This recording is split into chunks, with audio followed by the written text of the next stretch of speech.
అందరికీ నమస్కారం. భగవద్గీత 6వ అధ్యాయం ఆత్మ సంయమ యోగంలో 3వ శ్లోకం.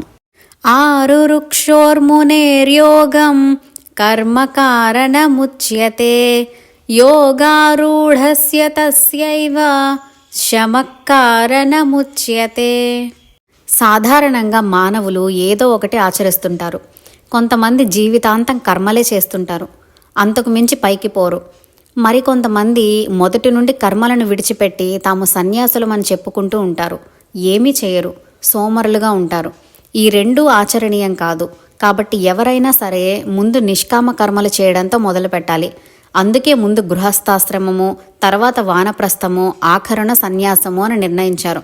గృహస్థుగా ఉండి నిష్కామ కర్మలతో మొదలు పెట్టాలి.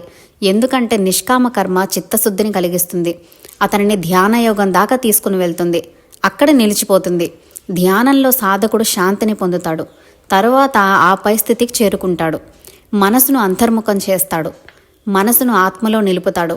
ఈ ప్రక్రియ సాధకునికి ధ్యానంలోని సిద్ధిని కలుగజేస్తుంది. అతనిని యోగారూఢుడు అని అంటారు.